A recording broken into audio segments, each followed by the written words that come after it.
like... You're adding an extra step that's costing me money. Yeah. Yeah. So this is my my Texas blanket, which is fitting because we're going to go to the Texas-Georgia game this weekend. So that's where we will be. So Kamala Harris sat down with Bret Baier at Fox News yesterday. And I want to go through some of that. I don't know if you guys did you guys catch the full interview? Yeah, I did, yeah. Okay. When I read that Bret Baier was going to be doing this with her, well, I should say that she agreed to it. I was like, this is a clear sign her campaign is panicking, right? And I had a lot of naysayers who were like, what are you talking about? Bret Baier's going to call Arizona for her as soon as she does. Like, they're like, yeah, right. Bret Baier's a rhino. I'm like, I agree with you that Bret Baier is not one of us. However, that's not how Kamala Harris's campaign feels. They know that he is part of Fox News, and Fox News to them is the enemy. So what reason would you have to do this? And so she did it, and it was the biggest disaster I've ever seen. It was a dumpster. I mean, I have very low expectations for Kamala Harris. Don't get me wrong. And this even shocked me at how bad it was. And so at times she looked very angry, very contentious. And I think like, I want to play some of this, but let me play first. Actually, no, let's go into the interview first, and then we can get to some of the mainstream media reactions. So let's get right into the beginning of the interview. Bret Baier is like, all right, let's talk about immigration. And Kamala is like, you know what? No, I'm going to filibuster this instead because I don't want to talk about it. Watch. Immigration is one of the key issues that they're looking at this election, and specifically the influx of illegal immigrants from more than 150 countries. How many illegal immigrants would you estimate your administration has released into the country over the last 3.5 years? Well, I'm glad you raised the issue of immigration. Are because you? I agree with you. It is a topic of discussion that people want to rightly have. Okay. And you know what I'm going to talk about. Yeah, but do you just a number? Do you think it's 1 million, 3 million? Right. Let's just get to the point. What? Okay. The point is that we have a broken immigration system that needs to be repaired. So your Homeland Security Secretary said that 85% of apprehensions. I'm not finished. We have it's a rough estimate of 6 million people have been released into the country. And let me just finish. I'll get to the question. I promise you. I was beginning to answer. No, you weren't. No. You were not beginning to answer the question, ma'am. Madam Vice President. No, you were not. And so you watch this and it's like, did she not prep at all? Did she think because she's a woman, she'd be able to get away with interrupting him? Like, I'm like perplexed as to what she thought she was walking into when she agreed to do this. I think that however bad we think it is for her, that they know it is way, way, way worse, because there is no reason. If you were on her team, why would you do that at all? There's no reason. It's not going to convince anyone. Like, it's not like a bunch of people watching Fox News are going to go, now I'm going to vote for you. I realized Kamala's actually my girl. So let me ask you this, Sarah. Did she have the questions, right? Because here's the thing. Go ahead. If she's going into that, right? Yeah. And they know she's terrible, right? They do. They know she's terrible. You wouldn't do it, right? If you're going to go into that, the only thing that's going to come out of that is something bad. So why? And it must be because they are absolutely crapping themselves right now that she is losing. Mm-hmm. Mm-hmm. Now, still go vote. Right. But there is no upside to that. And it went worse. Like you said, I was listening to it when I was driving to pick up my daughter last night. And I couldn't believe what I was hearing. There were moments my jaw actually dropped several times where either the question that he asked it so well and forcefully that I was like, oh my God, he really went there. I did hit Steven a couple times. Like I was like, oh my God. Sorry about that, Steven.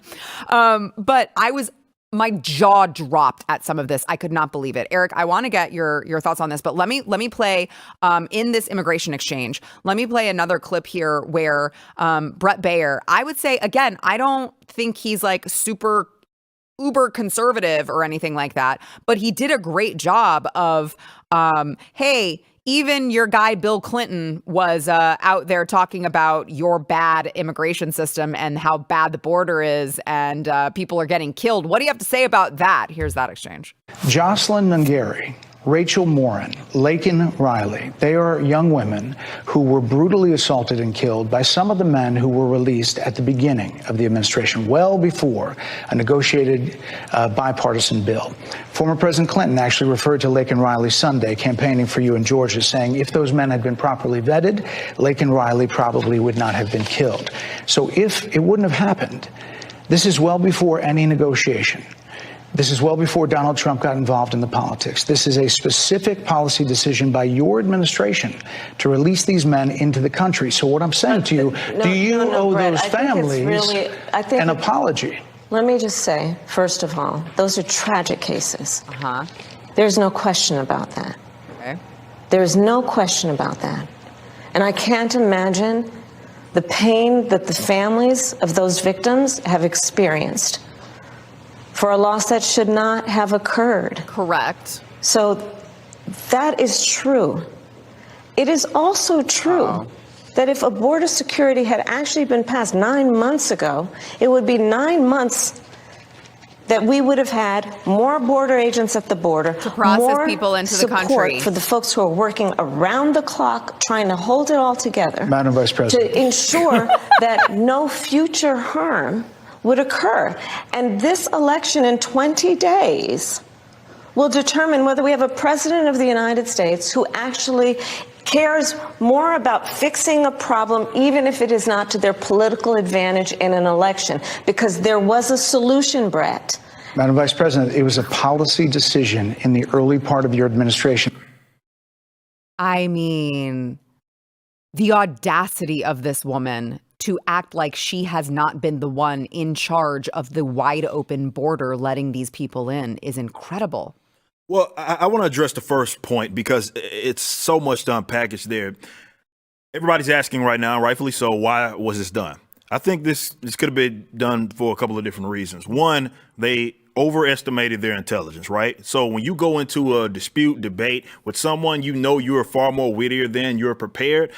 Often you look at it like, even if they aren't on my side, we're going to get some nice clips out of that. It's going to be spreading around social media, and they're going to tout her around as if she is far more smarter than what she may be. So it was probably overconfidence more than anything, I would believe. If I'm a betting man, if I'm guessing on why she took this on. Also, you have obviously Trump, who has on several occasions actually gone out there and spoke with people that are not on their side, which is pretty much anybody not Fox, right? And then with Fox, even they're kind of, flaky, let's say that.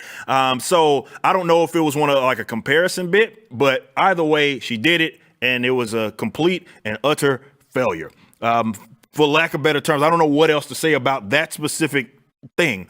They're going to walk away from that being like, at least her team, like, holy crap, we don't come out of this looking well in any sort of way. That we can't even like repackage this, right? We can't pretend this away. This is the worst that I probably have seen, at least up until this point, as far as just a presidential candidate performing.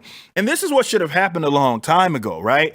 In that she is part of this administration. So she's been using that and been able to use that to her advantage. But in the same respects, it should be used against her, right? Because everything that is a current problem, you've had almost 4 years to at least address in some capacity. And I love that he is hammering the point that, okay, damn this bill and all this stuff, which you threw a bunch of bull crap in. This was a result of a specific policy opposition that you guys took, or actually rather enacted. And unfortunately, it led. And bragged about, by the way. Of course. It bragged about day one, we are undoing what Donald Trump did. Exactly. And then here you have it, right? So that's on you. There's nobody else that you can kind of fall back on. That specifically is on you. So it works against her, right? So what maybe works in her favor also works against her. So you need people asking those questions for sure. But the problem is that it's only gonna, if we're talking mainstream, sure, it's only gonna be those of Fox that were gonna ask those questions in the first place. 100%. And so to your point, Eric,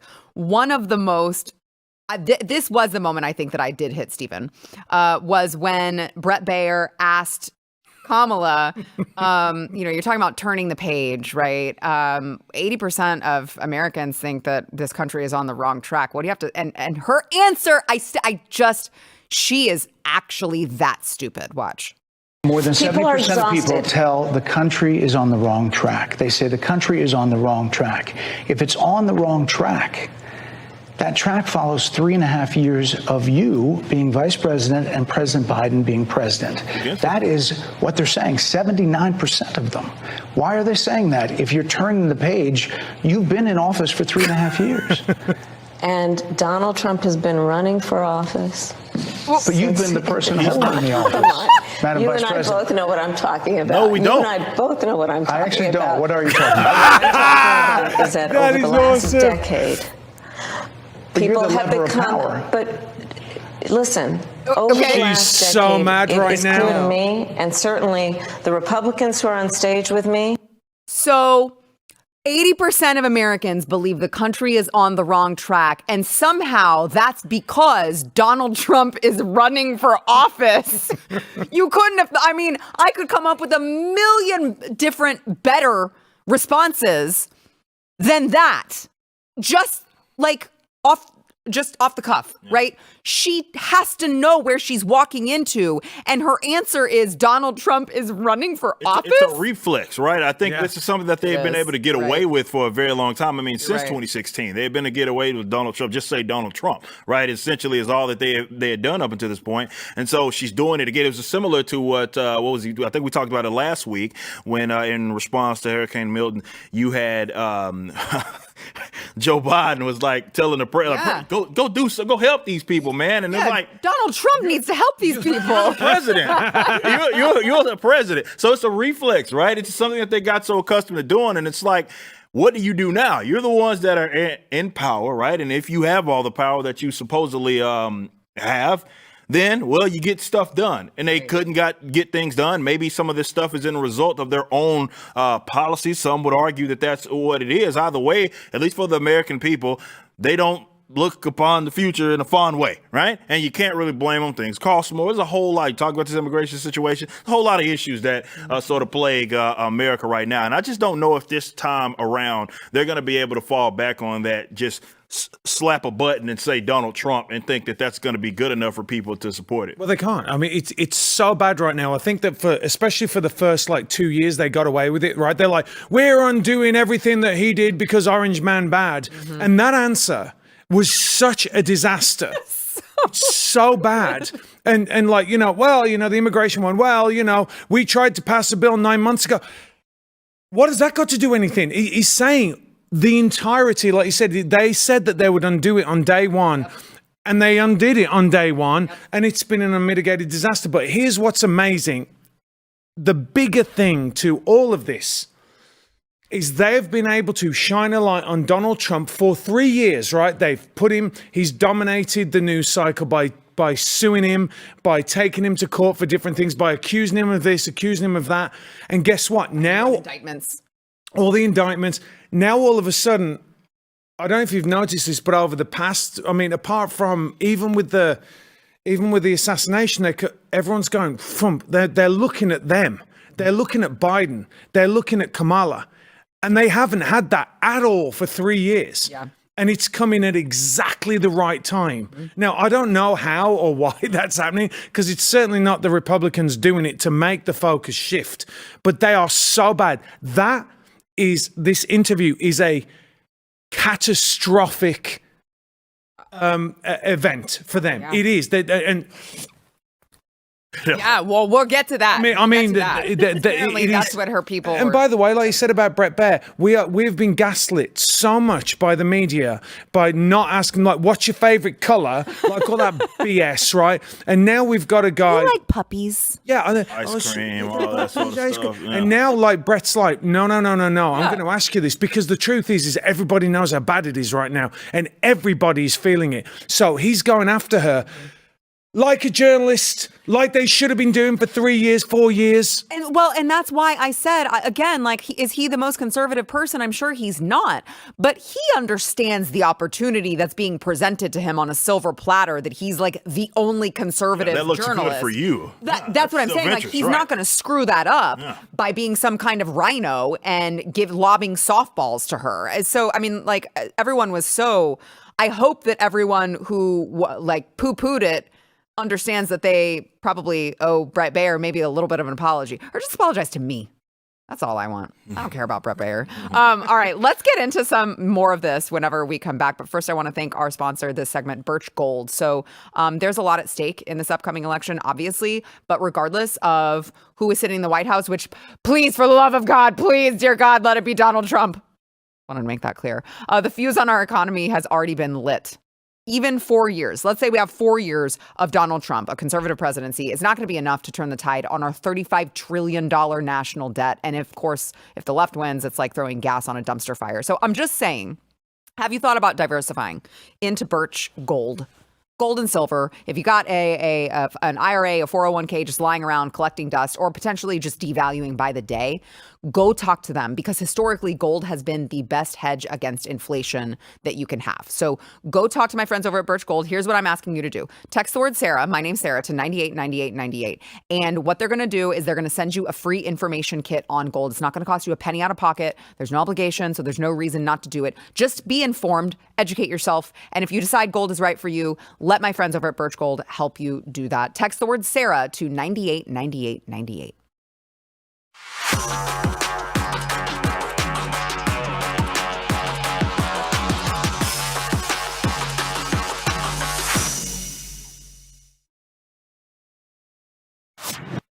Back to the lowlights of the disastrous Kamala Harris interview with Bret Baier. So you guys, I'm sure, have seen the ad that Donald Trump continues to hit Kamala with, and rightfully so, about her advocating for, and of course, like putting into play taxpayer money going towards transgender surgeries in prison, for men in prison. And so we've been, well, I say we as if I'm part of the Trump campaign. Our side has been hitting her on that.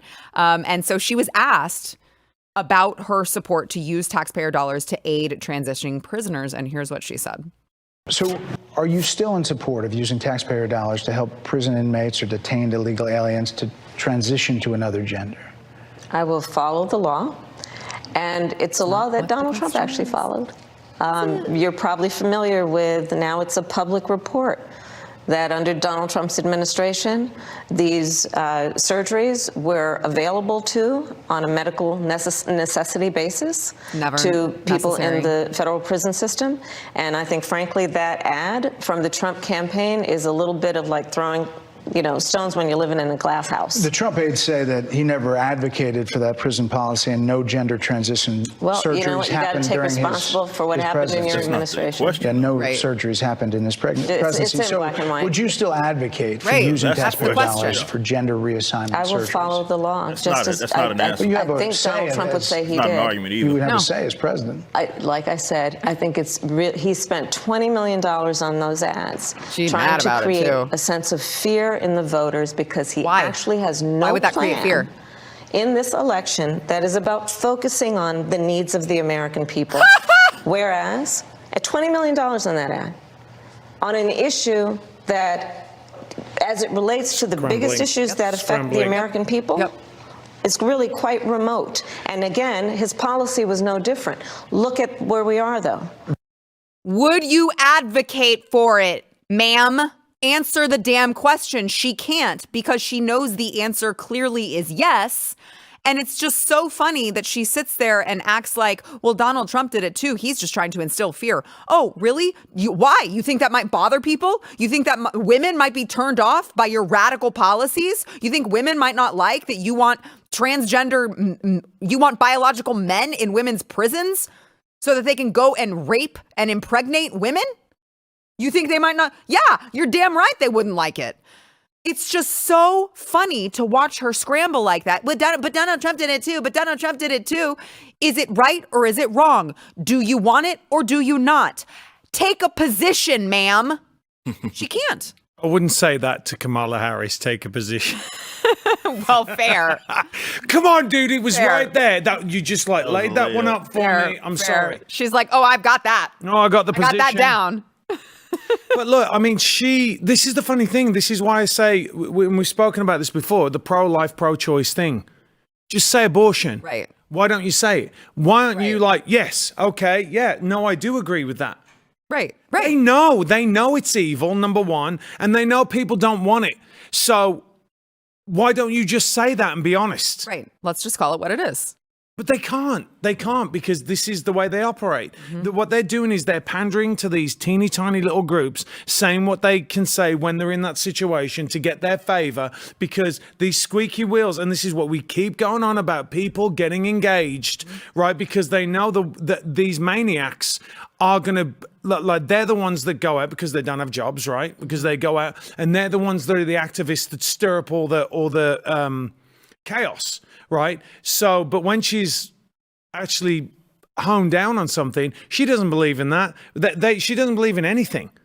That's also true. I agree with you, but I also do think that what she does believe in is extremely radical. I mean, her parents were communists. At least her dad. Well, I mean, no, I'm not. Look, with this, it was a misdirection, clearly. I mean, I don't want to take a position publicly, therefore I'm going to say that this thing was happening. Oh, it's like, okay, let's accept that it was true. And it was happening on the Trump. Are you against it? Are you for it? Is it something that we need to look into and get rid of? Right. That's more or less what the question is. Are you going to actually advocate that, or at least advocate for its removal? That's not a place where taxpayer money should be spent. And she won't say that because, of course, with regards to her base, that would require her to go against this sort of mafia, or rather alphabet mob, and she doesn't want to do that. Even when we're talking about actual, criminals, right?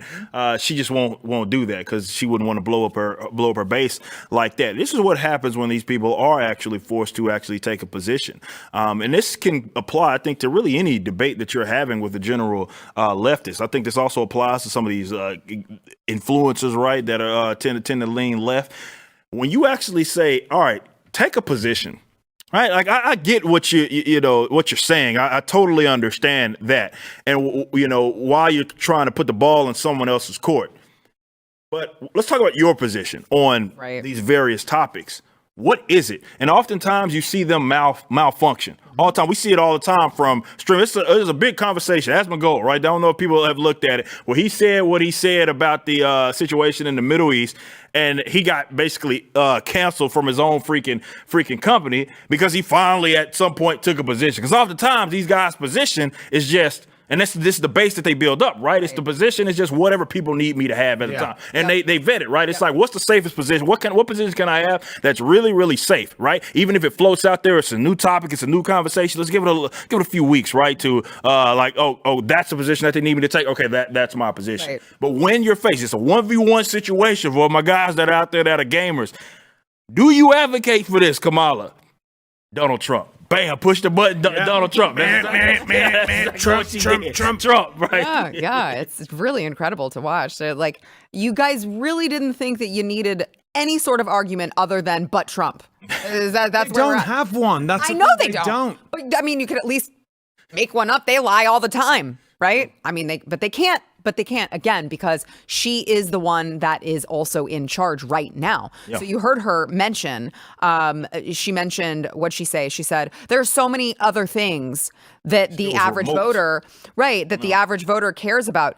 Yeah, and you've made them all substantially worse for us. So we don't forget that either. So there was another great moment here. I'm going to play a couple different clips and then I want to get your thoughts. Another great moment here where Bret Baier mentioned Joe Biden because remember, Kamala was all about like, Joe Biden's fine. He's fine. He's totally fit. What are you guys talking about? Until all of a sudden he wasn't. And so he asked her about all of that. And here was that awesome exchange. Watch. But You call let's not Donald diminish Trump. the significance you of that. call Donald Trump.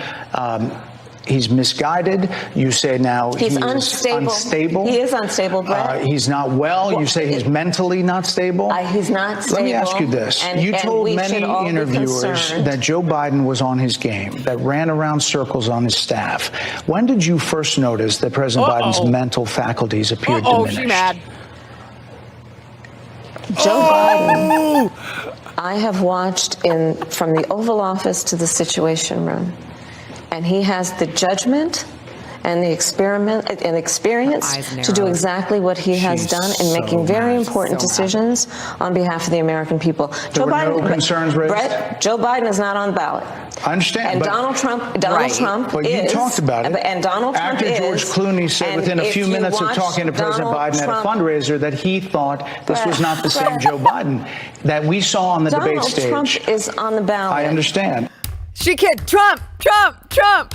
So after that exchange, listen, you could tell there as a female, I see all the signs, the characteristics, the narrowing of the eyes, the change in the posture, like she's pissed. And so she finally just started screaming about, Donald Trump, hit the button and democracy. Watch.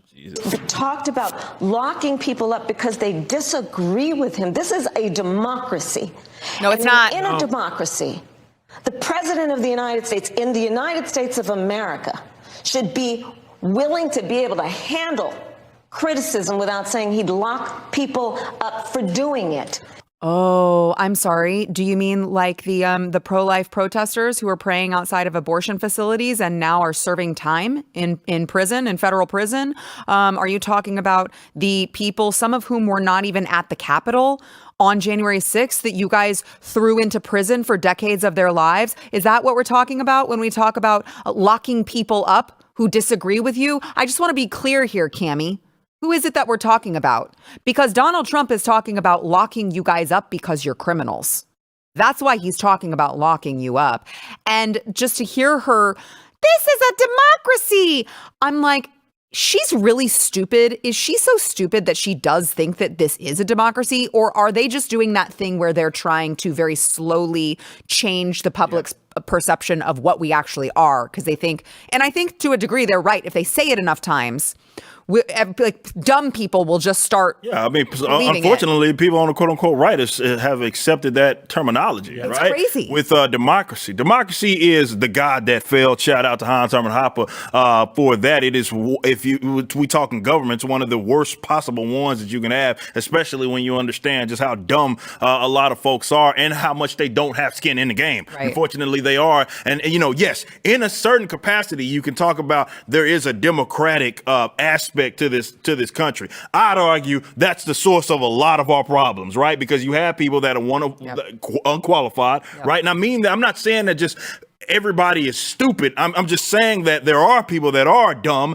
And on the other hand, you don't have any sort of skin in the game, right? So when someone that is a negative taxpayer, meaning they bring in far more than they actually put in, get to vote, right, to raise my taxes, you can see that there's like a conflict in interest there, right? Because they're essentially advocating for the welfare state that I'm one of the ones that have to absolutely pay for that. So I'm just looking at that from that level. Democracy is terrible. I hate that there are some folks out there that even on the quote unquote right that have accepted this language as if it's a good thing. It's whatever aspect of it that is in this government, it needs to be completely eliminated. Like top to bottom. So to your point, Sarah, I think that's what's happening here. It's like they're trying to condition, and maybe they've been successful in doing so because you have folks parroting that all the time. Democracy, and anything that you do that they don't like is against. It's a threat to democracy. It's a threat to you. Hear them say that all the time, man. It's so boring. Yeah. Well, we've said over and over on the show about how they command the language and they're brilliant at it. So whether or not it's them, whether I don't think she thinks much at all.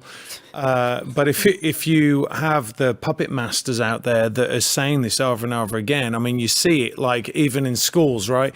if you have this indoctrination where people talk and then they kind of connect, even though it's not true, they'll connect something with something else. Like they connect positivity. Like anything that's positive is a result of democracy. Yeah, and because they also people think that democracy means freedom as well. Yeah. That's what they're equating the two things. Right. But there's something else she did there, and people haven't really picked up on this. They tried to kill President Trump twice. Twice. No. What did she just say there about him? He's unstable. Yeah. He's dangerous. And they keep saying this. He's unhinged. He's dangerous. He's going to do this. He's going to do that. So what does it give people permission to do? Right. Try to kill him. They haven't calmed down at all. No. This is, it's really important for people to understand. They didn't calm down for 5 minutes after he got shot in the head. Well, they tried to dismiss it, didn't they? They were like, no. It was a shot. Shrapnel. It was this. It was that. And it never happened, even though, God rest his soul, the guy died right there, right? It's so important that we call them on this because they are inciting violence and nobody seems to get it, right? Because he's dead. Does anyone around here truly think that Donald Trump is dangerous? Because we would not vote for him if we thought he was dangerous. No. There's no way. No. And by the way, we've already had 4 years of him and he wasn't dangerous. In fact, we had no new wars. Violence went down, well, apart from the mostly peaceful protests, right? It's really important that we highlight what they're doing because this is intentional by using this rhetoric. They're not calming it down at all. And that is really bad for the country. It's really, really bad because they don't care. They just care about power. Yeah. All right. We've got more to get into, but I want to take a quick break here and then thank our sponsor, Preborn. So preborn, we were talking about how the left uses the language. No, it's just pro-choice. No, actually, what you are saying is that you think it's okay for babies to die in the womb. And preborn does not agree with that. And so what they've done with their ministry, which is just incredible, is that they are often their network of clinics are set up like maybe right across from a Planned Parenthood, right? And so when a woman enters Planned Parenthood, they're sold a bunch of lies. It's just a clump of cells. Don't worry about it. You won't regret it. And when they enter a preborn facility, they are actually told the truth. In fact, they're shown the truth on ultrasound. You can't deny it. It's right inside you, and that's your baby. And oftentimes when moms actually see that ultrasound, they hear the heartbeat. You guys know if you're parents, it's a life-changing moment. And in that moment, that mom is much more likely to choose life. Now, obviously, ultrasounds cost money. So what Preborn is asking you to do is sponsor an ultrasound or sponsor 2 ultrasounds. However many ultrasounds you can sponsor would mean the difference between life and death to these babies. So if you can donate, you can go to preborn.com/Sarah. That is preborn.com/Sarah.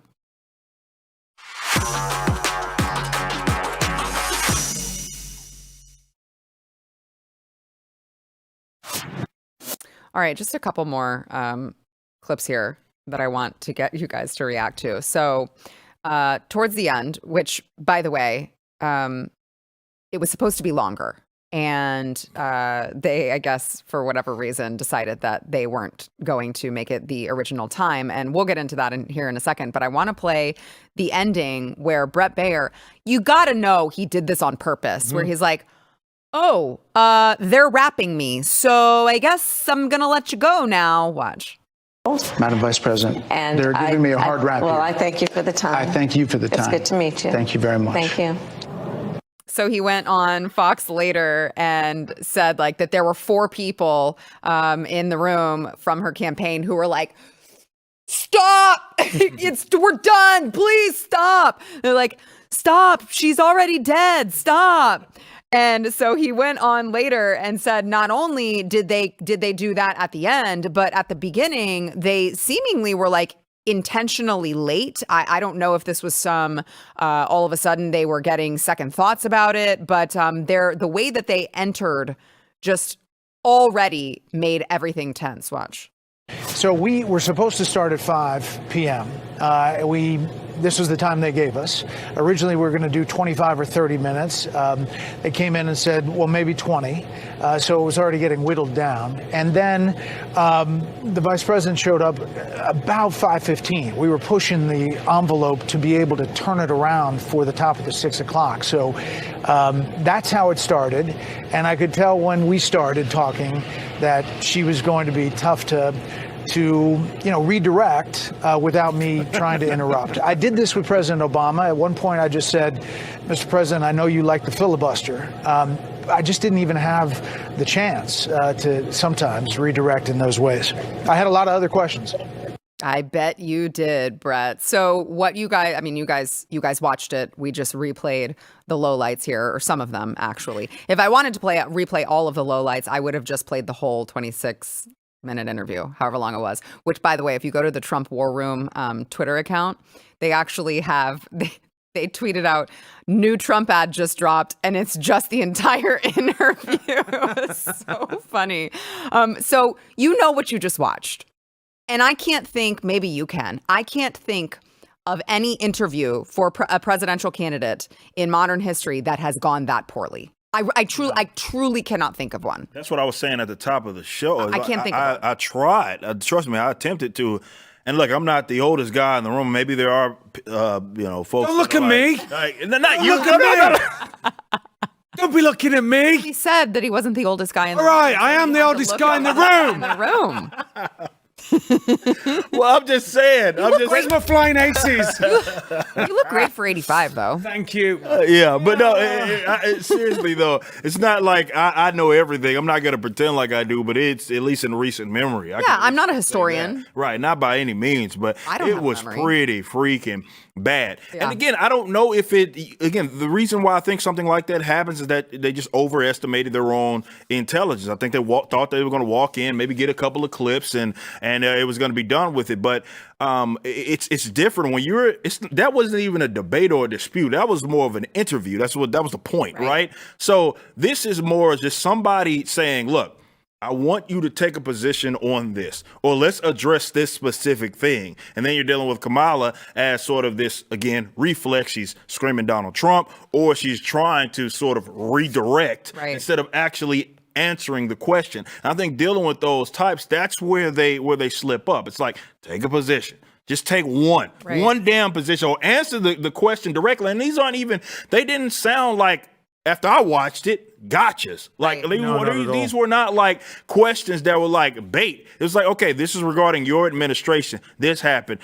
What do you have to say in addressing the specific problem? And even she can't do that. No. She can't dash. I guess she's so used to these softballs and what have you that's what you end up with when someone has to just ask her or she has to rather answer a specific question. She's just incapable. Well, I would say you may be right. It may be because they just overestimate her intelligence. I would have to say she must have the dumbest people around her if that were the case. But I also wonder if part of it is that they know that they own the rest of mainstream media. And they know that mainstream media will come out in defense of her, just like CNN did last night after that disastrous interview. Here was CNN. And I think what we're seeing her do on the topic of immigration is address some of these critiques, some of these narratives that have been out there about her for years on Fox. And she's trying to dismantle some of the narratives about her. Well, she didn't do a good job. That's exactly. I totally agree, Ashley. I think this strategy from Harris was a Google strategy. She wanted Fox viewers to start to Google some of the things she was saying, because some of the comments she was making in this interview are foreign to the Fox audience. For example, General Mark Milley saying Trump is a fascist to the core. That's barely been covered on Fox News. So she was able to get some of those talking points in. This was the most adversarial interview Kamala Harris has probably ever done. People that watch Fox don't know that people have called him fascist. She got to debate Bret Baier. And a lot of viewers are going to come away saying, wow, she's willing to do that. That's a sign of toughness and strength. That was a home run, because she sent the one message that needs to be sent, which was, I will go anywhere at any time and show the courage necessary to speak to every American, because that's what a real president does. He's like, I can't believe he said that. Another dimension. Oh. They're in a different dimension. You know what, Sarah? I love this. Do you know why I love it? You know why I love it? Why? It's because it just exposes them. It is so outrageous because they've been lying for so long. You know, that Hilaire Belloc said that heresies have an element of truth in them, and they've been brilliant for the past few years in putting a little bit of truth in and spinning all this crap around it. There's no getting around that. That was a horrific interview by any stretch of the imagination. You don't have to be a media expert to understand that she tanked it. She had no answers. I mean, that 9-month answer, well, if you go back, I mean, all these are terrible. And these frauds are coming out and trying to prop her up. Yeah. It is, I think it's fantastic because we've seen that the veil was ripped off anyway. But now everyone's like, boom, there you go. The emperor has no clothes. Yep. All right, we got to take a quick break. We'll be right back.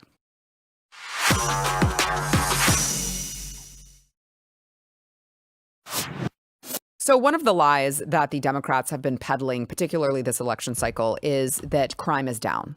And we all know, because we have eyeballs, that it's not down. But they keep saying, no. The FBI said that crime is down. In fact, David Moore over at ABC actually fact-checked Donald Trump when he talked about rising crime during the presidential debate. Watch.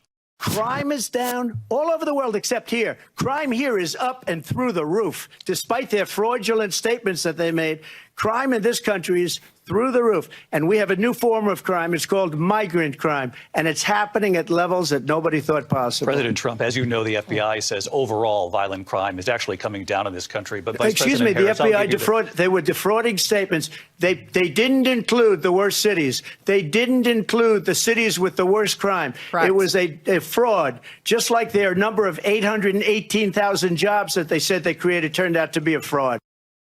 Correct.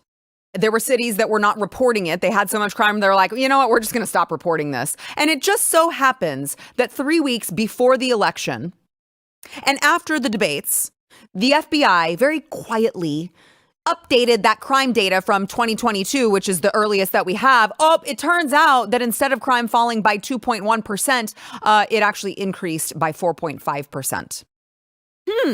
Interesting how that just oopsies, there was a typo and it turns out crime is up. And there were 80,029 more violent crimes than in 2021. There were an additional 1,699 murders, 7,780 rapes. This is increase in crime. 37,081 aggravated assaults, 54,216 motor vehicle thefts. But no, crime's down. Crime's down. Don't believe your lion eyes. Crime is down. Oh, except it turns out it's not. And now the FBI has been forced to also admit that. Whoa.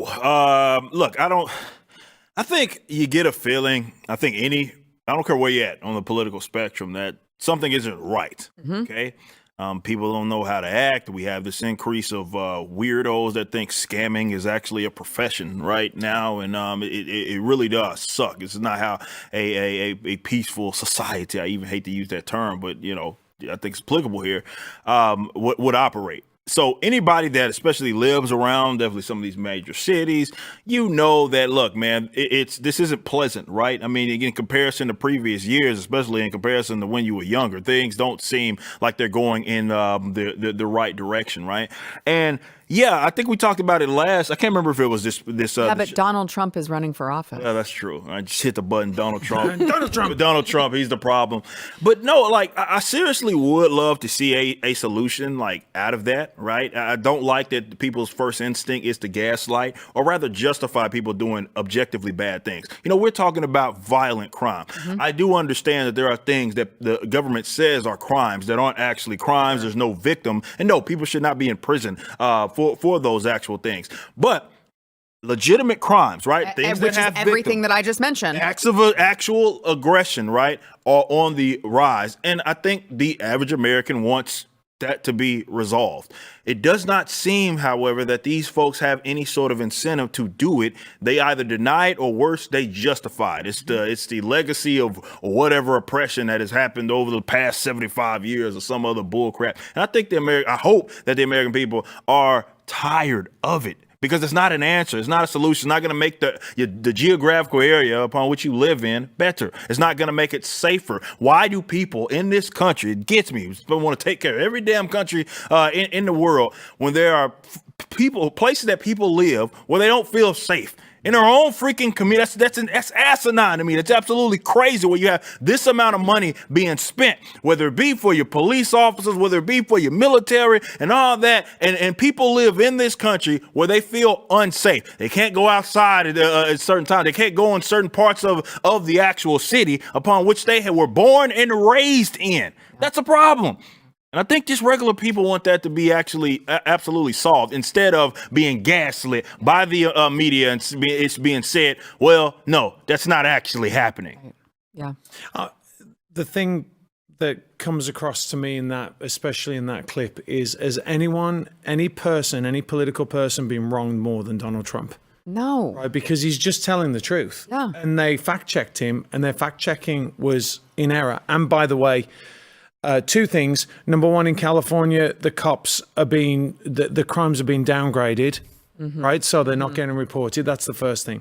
Yeah, because you can steal what? Up to what? 750? No, up to $1,000. Up to $1,000. That's why I was like, I'm out, right? Because and that's in one place, right? So you look at the situation there, and it's not getting better. And like you said, they don't care. So what is the end game? It's chaos. They want chaos because then what? So they're going to take your guns. It's going to happen.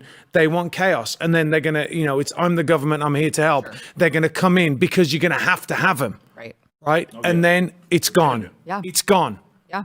Well, you're saying they're gonna come in and do that. I'm saying the hell they are because Donald Trump is gonna get elected, and we're never gonna have to deal with that. I think if they start being foolish like that, it's going to be certain pockets of this country that ain't just gonna be like, nah. Yeah. I would say that most of us reside in Texas, so probably don't try that. Come and take it. We'll just leave that right there. Yeah. No. I mean, I hope that you guys are right. I do think that there is a point where they're going to hit and like no one is going to believe them anymore. Yeah. The minority communities, you name it, everyone is going to be like, but I'm watching it happen. You can't tell me that that's not true. So I hope you guys are right. Thank you guys for being here today. Again, I'm not here tomorrow. I'm sorry. I know you take time off too much. Well, I'll be back Monday.